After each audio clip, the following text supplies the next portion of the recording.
will be like 10-minute lecture about my main approach to AI and like next generation of AI called meta learning, in which you have the neural network or which control like 100 or 1,000 different neural networks.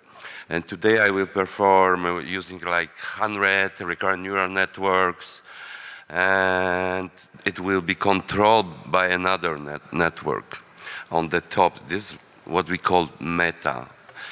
But the thing I would like to focus today is a very simple idea.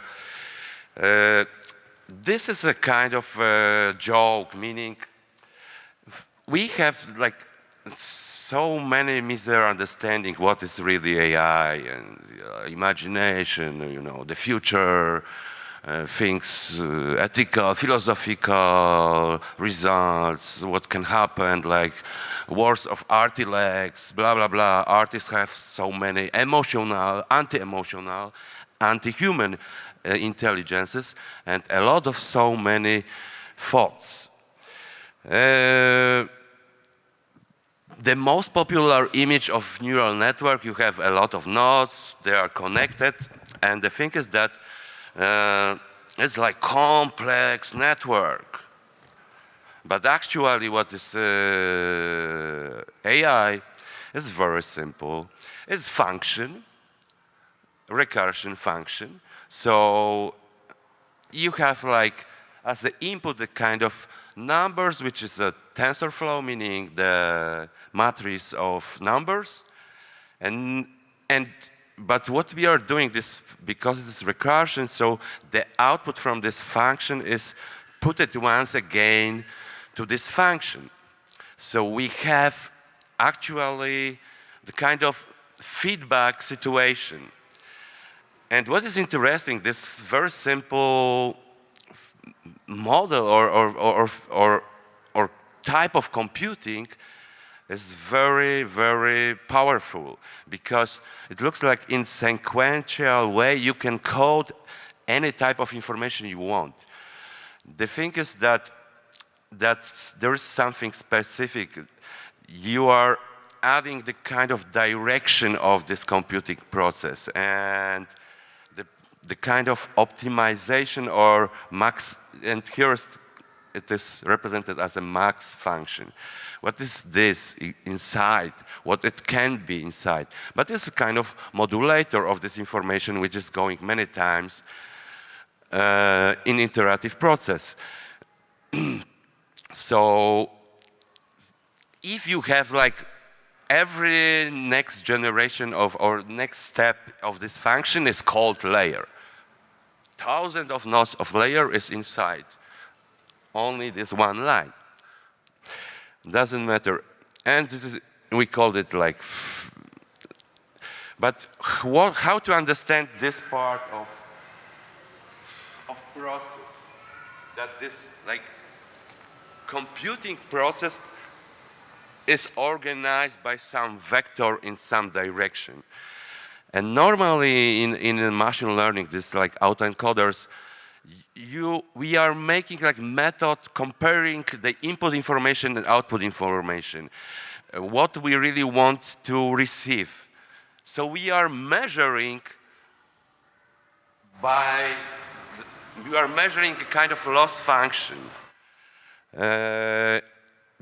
We want to automatize this process, so this is called optimization.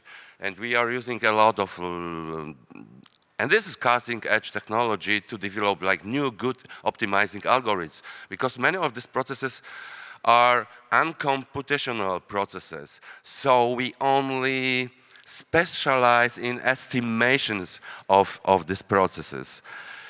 Yeah. Here's, for example, the most popular loss function, softmax, support vector machine. But try to think that this is still something elementary situation. And you can code very complex things like image, recognition, voice recognition in very simple way, that the same data are going many times in recurrent neural network, but the part of information is modulated. And because you have many steps, you are receiving something. So if you compare this formula, this is the same like aerial, that the step or information before is put it once again to this function. And there is a, yeah. And what we have if we are, this one example, what we have if we are working, I don't know, like with text generation or like text understanding, focusing on the context in the text, or we are coding this information not by any grammar, very complex structures, many rules. No, the thing is that we are training the system to predict next letter. So, and repeating and once again a next letter. So formally it looks like sequential process. In 80s, Solomonov proved that it is totally powerful technique, that you can represent many things by very sequential coding. Yeah. What is meta learning in my example, and this is what I said, if you have a few recurrent neural network and on the top will be next recurrent neural network or another network which will control these networks. But you must remember about numbers of inputs and outputs. So I'm using these techniques mainly to composing. So this like artificial cyborg composer who I'm trained this software, like a few recurrent neural network, to play in my stochastic composition. And next, it generated new types of composition. But during the show, somebody should select which part of composition will be played. And this is controlled also by another network. Some parts of this performance will be disturbed by me because I am big disturber. And so the human aspect also will be, and like live elements during the show you can observe.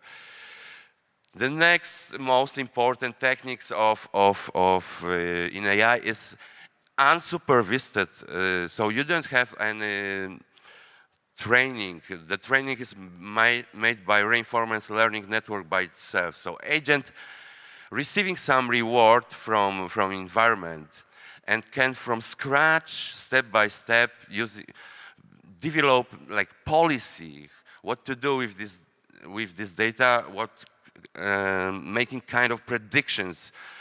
Yeah, so this is also the same model if you compare but rotate it 90 degrees. You have like feedback situation, but part of information is a bit modulated. Yeah, for me this is very important to think about AI and applications. You know, they are only focused on specific tasks and very simple things. But this is like longer process. We have, you know, the most popular like stochastic gradient descent algorithms or loss functions was developed in 70s. So, okay, for many years, we started in like 7 years ago because some big companies invested in AI. And they have like good propaganda and good names like meaning deep learning or something. But this is the same story which we made aerial generations of scientists. Yeah, and this is easily using reinforcement learning. You can train from scratch robotics, virtual or natural robotics. Robot only received like some physical information from environments and trying to learn walk. We have right now a lot of emulators of different environments. I really like 2D environments and this old like aesthetics of Atari games. So for now, we have like reinforcement learning players, which are 1,000 times better than any human player. So this is interesting situation. Yeah, and this like architecture, how it's built network for a player in Atari game. But all this player, and we have like super players in Go, super players in, I don't know, Dota, for example, game, are masters in one task. So, and the thing is that they are starting with the data which are frozen in the sense that they are stable. They are receiving something from environment, but this environment for this robot really doesn't change. So how to build like intelligence, and this is the future of AI, which will learn like a group of tasks or class of tasks, or because like learning this network, making something is like finding finding probability distribution for specific task. But imagine that you have like 100 probability distribution, and over you have the next probability distribution, which control these probability distributions. Here is total contact with development in contemporary music, when our colleagues in 70s or 80s was focused on like Xenakis, on exploring the probability distributions. So you can also think that this is a continuous story, not only in the sense of methods of computing, but also like mathematical methods. But what's about meta learning?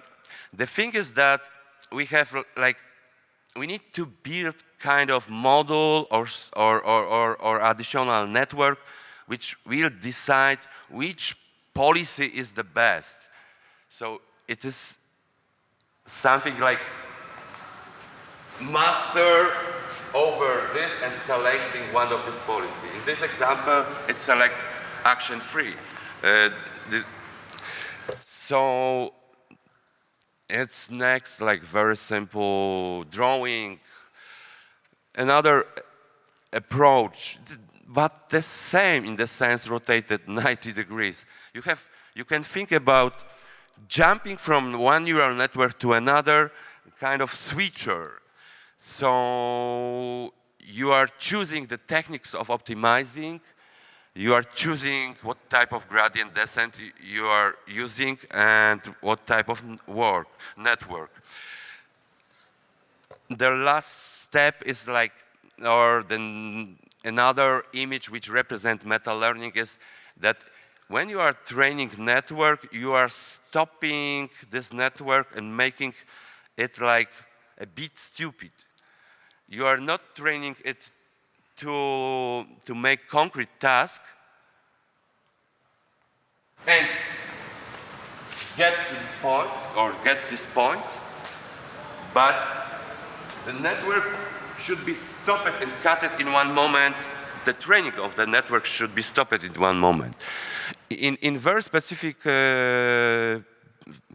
moment, and when it's like the finding in this, if you imagine like the numbers of many neural network as a kind of space, so you are looking for like kind of metrics which finding you the point from which you can have quick access to many different neural networks. In metaphoric way, it will be the abstract process in which we are